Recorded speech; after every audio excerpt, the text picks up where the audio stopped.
بسم اللہ الرحمن الرحیم۔ السلام علیکم۔ نظر بد کے بارے میں حدیث پاک میں آتا ہے کہ نظر بد اونٹ کو ہانڈی میں اور انسان کو قبر میں پہنچا دیتی ہے۔ سائمہ جب پیدا ہوئی تو اس کی ماں اکثر ایک عجیب بات محسوس کیا کرتی تھی کہ وہ جس چیز کو بھی بہت غور سے دیکھتی کچھ نہ کچھ ہو جاتا۔ ایک دن بچپن میں اس نے اپنے ابو کے نئے موبائل کو ہاتھ میں لے کر کہا، واہ کتنا خوبصورت ہے، اور چند لمحوں بعد وہ موبائل اس کے ہاتھ سے گر کر ٹوٹ گیا۔ پہلے سب اسے اتفاق سمجھتے رہے، پھر ایک دن اس نے اپنی خالہ کے بیٹے کو دیکھ کر کہا، یہ تو بہت پیارا بچہ ہے۔ اسی رات بچے کو تیز بخار ہو گیا۔ وقت گزرتا گیا اور سائمہ کے دل میں عجیب خوف پیدا ہونے لگا۔ وہ کبھی کسی چیز کو دیکھتی تو دل میں بے اختیار حیرت بھر جاتی، کبھی کسی کے کپڑے، کبھی گھر، کبھی خوشی، اور کچھ نہ کچھ نقصان ہو جاتا۔ کبھی اس کی اپنی چیزیں بھی ٹوٹ جاتی، کبھی وہ اپنی ہی چوڑیاں دیکھ کر کہتی کتنی خوبصورت ہیں، اور چند گھنٹوں بعد وہ ٹوٹ جاتی۔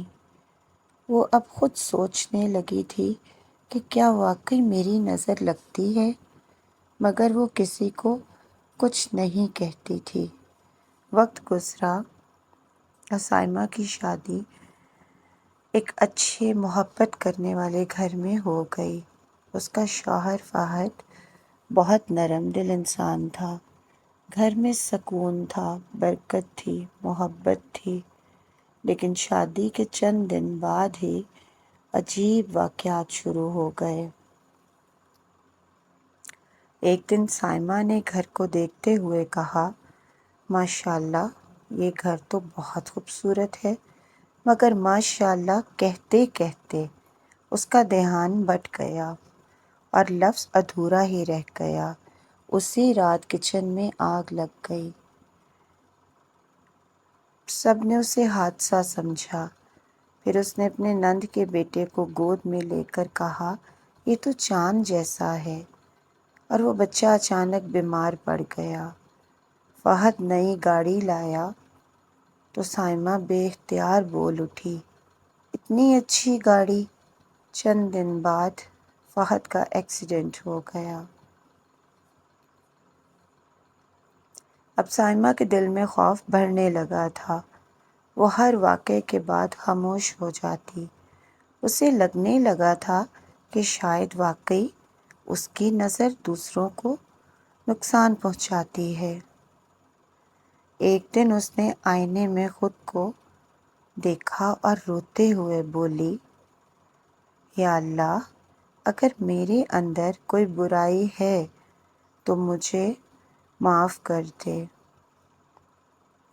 پھر ایک رات اس نے اپنی ساس کو تہجد میں دعا کرتے سنا، یا اللہ میرے گھر کو ہر بری نظر سے محفوظ رکھ۔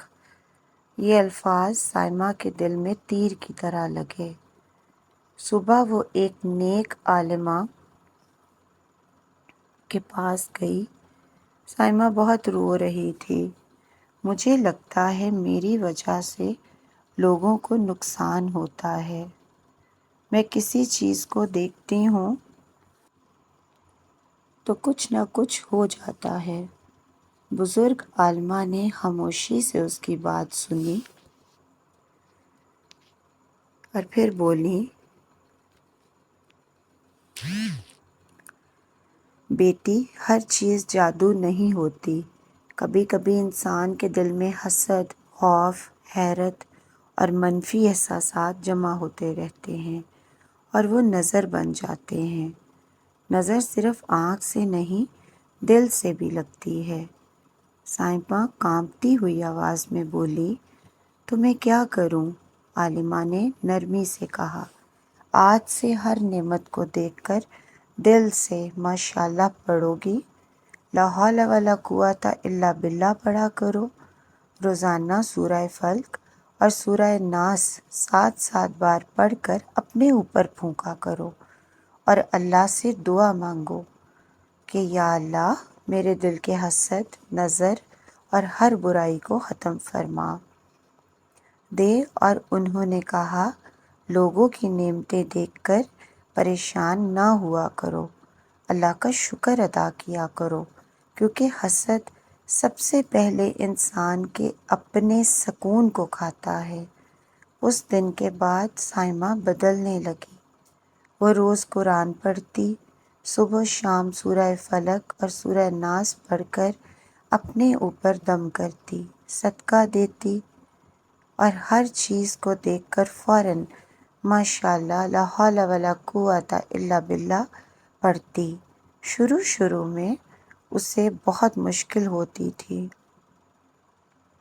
کبھی زبان بھول جاتی، کبھی دل میں وہی پرانی کیفیت آ جاتی، مگر اب وہ فوراً استغفار کرتی۔